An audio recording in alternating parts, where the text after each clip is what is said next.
Anong mga panalangin ang kailangang unahin ngayong taong 2024? Mga kapatid, sa pag-uumpisa po ng taon ay gusto kong sama-sama nating pag-usapan ang pinaka-importanteng panalangin na pwede nating hilingin sa Panginoon. Yung panalangin na may clarity at purpose. Yung panalangin na makapagpapabago sa ating buhay, makakapagpabago sa ating mga mahal sa buhay, at makakapagpabago sa ating simbahan. Maraming pwedeng hilingin sa Diyos, pero may 5 lang tayong hihilingin sa Panginoon na magbibigay ng impact sa ating buhay at sa ibang tao.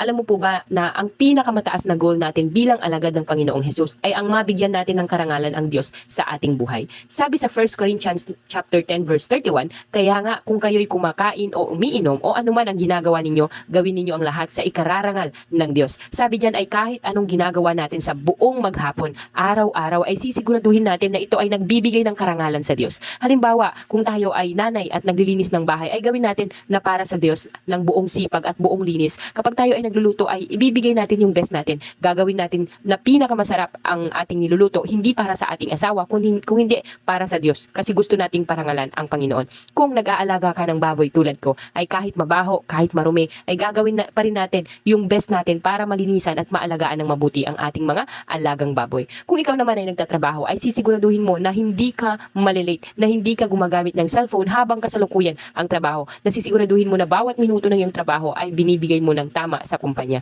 Grabe, ito yung sinasabi na sa lahat ng ginagawa mo ay ibibigay mo yung best mo. Hindi mo pwedeng sabihin na pwede na.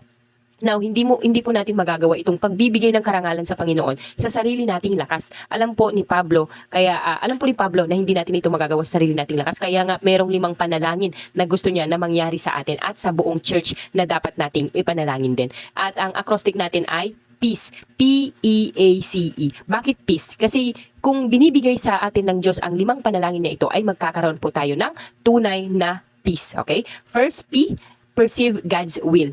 Letter E, enact God's way. A, advance God's work. And C, cultivate God's knowledge. And letter E, experience God's power. So number 1 po, perceive God's will. Okay? We pray that we might perceive God's will. Sabi po sa mga taga-Colossus chapter 1 verse 9, kaya't mula nang marinig namin ito, patuloy naming idinadalangin sa Diyos na sana'y ipaunawa niya sa inyo ng lubusan ang kanyang kalooban sa pamamagitan ng karunungan at pangunawang kaloob ng Espiritu. Amen. Ang panalangin po ni Pablo ay ipaunawa sa atin ng Diyos ang kanyang kalooban. Ang pinag-uusapan po dito sa context na ito ng Colossians chapter 1 ay makilala natin talaga ng mas malalim ang Panginoon at maintindihan po natin kung ano ang gusto niyang mangyari sa ating buhay bukod sa ating trabaho at iba pang mga pangangailangan natin.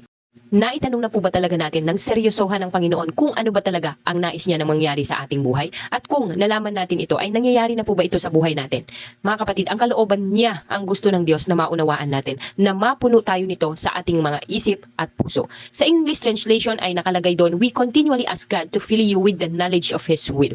Yung fill you ay ibig sabihin po na punong-puno tayo at wala ng space para sa ibang bagay. Siksik na siksik tayo ng kalooban ng Diyos na wala nang mapaglagyan. Ibig sabihin, ito ang nagsasatisfy sa atin kasi punong-puno tayo ng kalooban ng Diyos. Now, bakit kaya gusto ng Diyos na hilingin natin sa Kanya na punuin niya tayo ng Kanyang kalooban? Kasi kung ano ang nagpupuno sa atin ay yun din ang magkocontrol sa atin. Kung puno ang isip at puso natin ng pornography, ay ito ang magtutulak sa atin na gumawa ng immoralidad at kahalayan. Kung puno ang isip at puso natin ng chismis, ay magiging self-righteous, judgmental, critical at walang compassion sa ibang tao.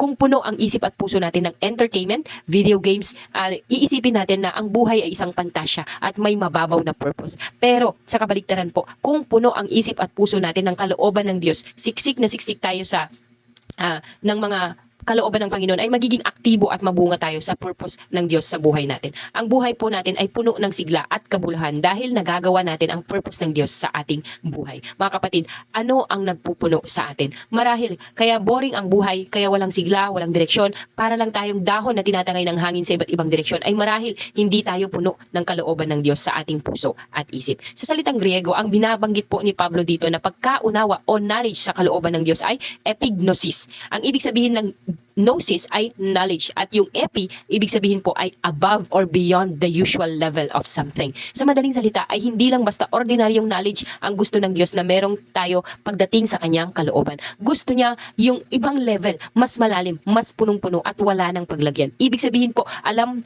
natin ang implication nito sa buhay natin at naiintindihan natin kung paano ito i-apply sa ating buhay. Ito na dapat ang magko-consume ng ating isip. Bakit? Para ito din ang mag-control na magawa natin ang kalooban niya at mapabuti tayo. Maraming knowledge ang mundo at ito ang pupuno sa atin mula sa social media at internet the moment na hindi natin pinupursu ang epignosis ng kalooban ng Diyos. At pag nanaig ang worldly knowledge sa buhay natin ay hindi ito magkakaroon ng impact para tayo magkaroon ng meaningful life. Hindi natin kayang baguhin ang sarili natin, pero kung magkakaroon tayo ng epignosis ng kalooban ng Diyos, tayo ay mababago. Sabi ni Charles Spurgeon, every believer should be able to filter his culture's seductive gnosis through the grid of God's epignosis. Nakaka-bless yung mga taong na-realize nila na hindi nila alam kung paano magkakaroon ng buhay na makadiyos at may pakinabang, kaya't ang ginagawa nila ay nagsisikap silang magkaroon ng pagkaunawa ng kalooban ng Diyos. Ang pinaka nakakatakot na estado po ng ating buhay ay yung dumating tayo sa point na wala na tayong pakialam o ignorante na tayo sa pagkaunawa sa kalooban ng Diyos.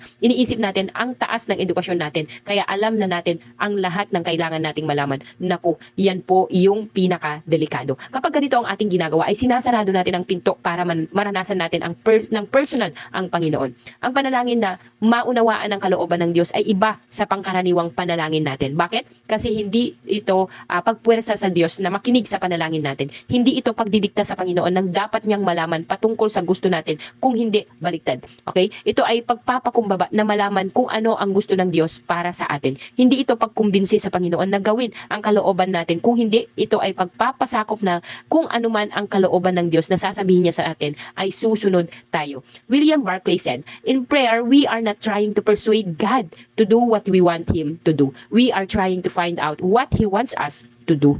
Kaya nga po, kung sinasabi natin na kapatid na tayo ay alagad ng Panginoong Hesus, ay tandaan po natin na ang Christianity ay higit pa sa pag-iwas natin sa kasalanan. Mas higit pa sa pag-memorize natin sa mga bagay na hindi natin dapat gawin. Kung hindi, sa kabaligtaran, ang Christianity ay ang tuloy-tuloy na pagsasaliksik natin araw-araw ng kalooban ng Diyos sa buhay natin at ginagawa natin ang mga ito. Sabi po ni Dietrich Bonhoeffer, being a Christian is less about cautiously avoiding sin than about courageously and actively doing God's will. Halimbawa, sa case ng isang surgeon, ang issue ay hindi ang kaalaman ng surgeon sa katawan ng tao, kundi ang issue ay kaya niya bang mag-operate. Sa case ng isang piloto, ang issue ay hindi ang kaalaman niya doon sa flight simulator o pagpapaandar niya ng eroplano sa computer. Pero ang issue ay sa totoong buhay, kaya niya ba talagang palapagin ng safe ang eroplano. Sa case ng isang theologian, ang issue ay hindi ang alam niya sa Bible, ang issue ay kung naisasabuhay niya ba ang kanyang kaalaman. At yun ang gusto ni Pablo sa mga taga-Colosas, na magkaroon sila ng malalim na pangunawa sa kalooban ng Diyos. Malaman nila ang implication nito sa buhay at malaman kung paano ito i-apply. The safest place to be is in the center of God's will. Sabi po yan ni Corrie ten Boom. Now, ano naman ang God's will? Kapag pinag-uusapan po ang God's will sa Bible, ay dalawang magkaibang will po ito. Ano itong una? Sovereign will. At ang pangalawa ay prescriptive will o commanded will. Ang sovereign will po ng Panginoon ay isang bagay na mangyayari at mangyayari. Walang makakahadlang ng mga ito. Halimbawa po, sovereign will po ng Panginoon na bayaran ng Panginoong Hesus ang ating mga kasalanan sa krus. Kaya kahit sinong tao o kahit anong sirkumstansya pa ay hindi mapipigilan na hindi ito mangyari. Okay? Nakaka-bless po malaman ito kasi kung meron tayong malalaking plano sa ating buhay ay para ito sa ministry ng Diyos ay part ito ng malawakang sovereign will ng Panginoon. Huwag po tayong mag-alala. Okay? Dahil hindi po nakasalalay sa ating circumstances, mga kakayahan, location, or failures ang tatagumpay natin dahil tutuparin ito ng Diyos kahit anong mangyari kung ito ay kanyang sovereign will. In fact, kung tayo ay nanampalataya na sa Panginoong Hesus at tayo ay naging anak na niya at kung naging anak na niya tayo ay ang sabi sa Bible, walang makapaghihiwalay sa atin sa kanyang pagmamahal. It's a sovereign will. Okay? Sabi po sa mga taga-Roma chapter 8 verses 38 to 39, sapagkat natitiyak kong walang makapaghihiwalay sa atin sa kanyang pag-ibig, kahit ang kamatayan, ang buhay, ang mga anghel, ang mga pamunuan o ang mga kapangyarihan, ang kasalukuyan o ang hinaharap, ang kataasan, ang kalaliman o alinmang nilalang ay hindi makapaghihiwalay sa atin sa pag-ibig ng Diyos na ipinagkaloob sa atin sa pamamagitan ni Kristo Jesus na ating Panginoon. Amen. Ang gandang basahin, 'di ba? Now, ano naman yung prescriptive will o commanded will? Ito ang kalooban ng Panginoon na inuutos niya sa atin. So marami po tayong halimbawa. Ito po ay matatagpuan sa 1 Timothy chapter 2 verse 14, ang kalooban ng Diyos na lahat ay maligtas. Okay? So yan ay isang prescriptive will o commanded will. Pangalawa po, Romans chapter 12 verses 1 to 2, kalooban po ng Diyos na hindi tayo umayon sa takbo ng mundong ito. Basahin po natin ang mga yan. Pangatlo, Ephesians chapter 5 verses 17 to 18, kalooban ng Diyos na mapuspos tayo ng banal na espiritu at magpakontrol tayo sa Kanya. And fourth, 1 Thessalonians chapter 4 verses 3 to 8, okay? Kalooban ng Diyos na talikdan natin ang mga sexual na kasalanan. And next, 1 Thessalonians chapter 5 verse 18, kalooban ng Diyos na manalangin or manalangin tayo ng may pagpapasalamat at tuloy-tuloy. Okay? Next, 1 Peter chapter 2 verses 13 to 15, kalooban ng Diyos na magpasakop tayo sa mga authority natin sa gobyerno. And next, 1 Peter chapter 4 verse 19, kalooban ng Diyos na gawin natin yung tama kahit pa mahirapan tayo. Okay? Pwede po natin basahin ang mga yan kung tayo po ay merong mga Biblia. So mga kapatid, kung mananalangin po tayo ng kalooban ng Diyos sa ating sitwasyon, ay isasama po natin sa panalangin ang kanyang commanded will. Kasi kapag nag-violate ang ating panalangin sa kalooban ng Diyos, ay hindi niya ito sasagutin. Sabi po ni Charles Spurgeon, when your will is God's will, you will have your will. Again, when your will is God's will, you will have your will. Okay? Ang ganda. Again, merong 5 panalangin na gusto po ni Pablo na laman ng ating mga panalangin or prayers. Okay?